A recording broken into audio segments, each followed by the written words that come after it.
today has brought 15 years of successful software business experience as the president of Information Managers Incorporated. I'm sure you already have an idea. In the words of software professionals, he has best led the company and has been instrumental in helping partners achieve significant growth, and he's proved it by the steps. So please join me in welcoming, without further ado, Mr. Danny Yao. Let's all give him a big.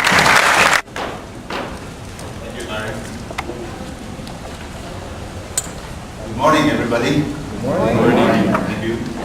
Infoman and Progress Software Corporation welcome you once again to our annual convention. Thank you for coming and participating in this forum. Before we used to call this gathering as Progress Day, remember? But this year we changed the name to Progress Asia Forum simply because this conference does not only happen here in Manila, but also in other parts of Asia. The Progress Roadshow actually started in Hong Kong about almost 2 weeks ago, and it continued in Taiwan, and today in Philippines. And after Philippines, the roadshow will travel through Indonesia, India, and South Korea. They're going to bring good news. I mean, the Progress team. They're bringing good news about Progress, new products, and new technologies.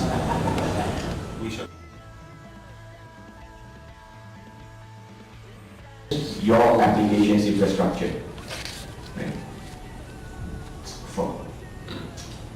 Top 4 reasons.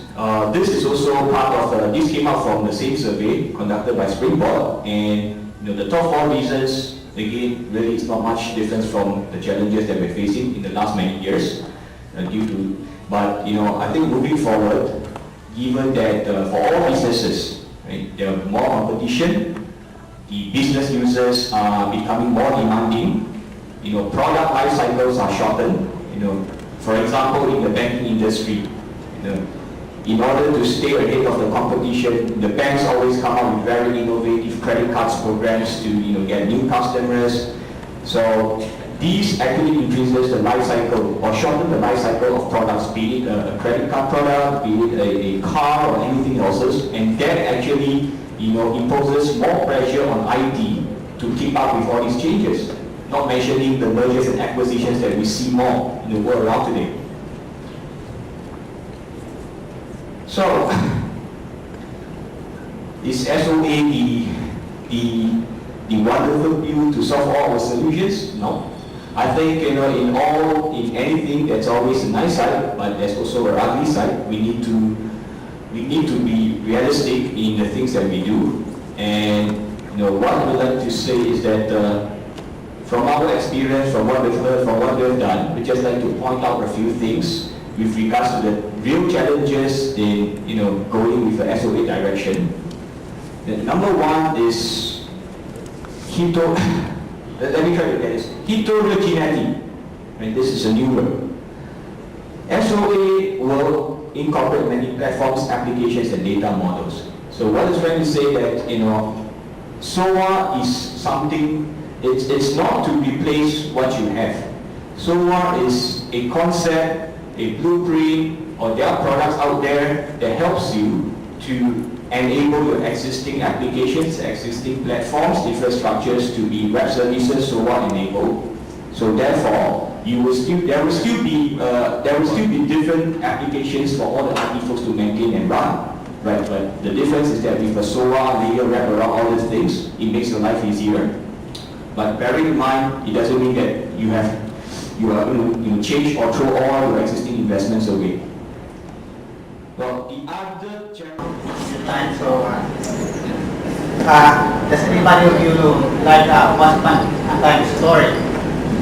Because this is a Once Upon a Time story.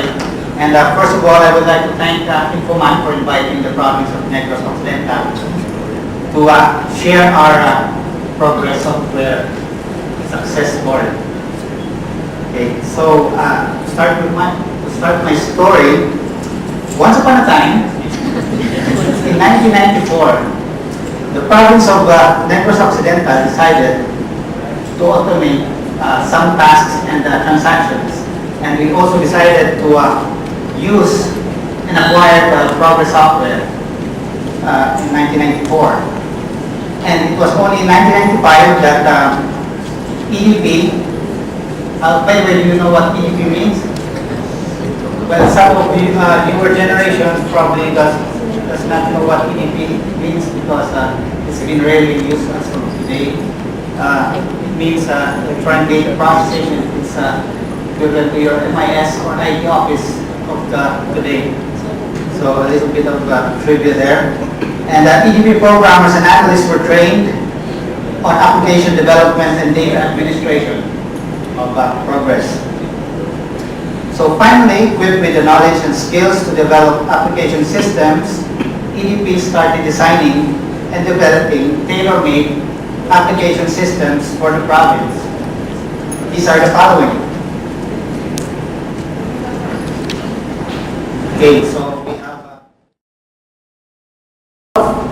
instruction processing and monitoring that part. Apama is the solution for it. Integrating your databases with other different databases, the data extend is the solution. So what Progress is trying to do is keeping the thing simple for you, as what we say in the mission critical statement, and try to give you all the flavors what you require. So it promises agility, reusability and integrations in the real world, so environment.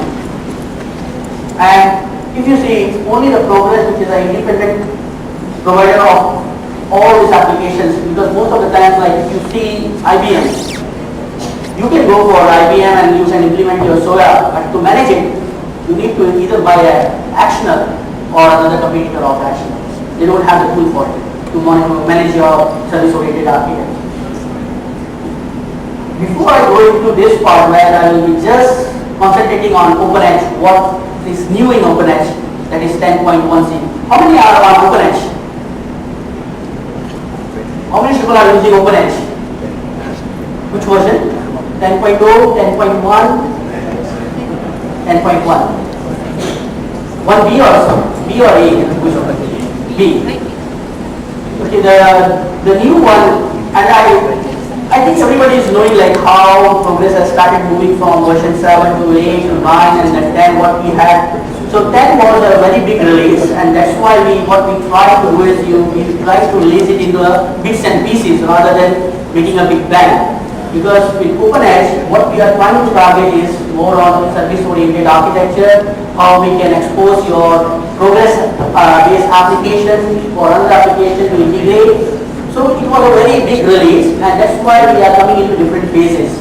So with 10.1b, we try to automate a lot of tools, and with 10.1c, what we are planning to do is, with a minimal downtime of your database or your application, how you can modify your existing application, how you can add new tables into the database without shutting down your database. Because one of the requirements with service-oriented architecture is up and running every time. No downtime for it, or a very minimal downtime. So we want to target that feature, so we are trying to add a lot of automatic tools. So you might have remember like in 10.1 or in 9, you want the runtime visibility into .NET, EJBs, RMI calls, as well as your database invocations. And Progress Actioner allows you to do this because we have agents that can be deployed across any of your servers. Okay, a bit of correction, not any of your servers, there are some requirements, JBoss, WebSphere, WebLogic, SAP NetWeaver, Windows.NET, which covers the majority of them. Basically what happens is the traffic flows, okay? We implement a server-based system. As the traffic flows throughout the network, it will be reported to the Actioner server, which provides a dashboard for different operations. You have a dashboard for SOA owners, okay? SOA owners as in the people who created the services, to let them know how their services are behaving, right? You have security and compliance staff, and you have business users. This allows you to have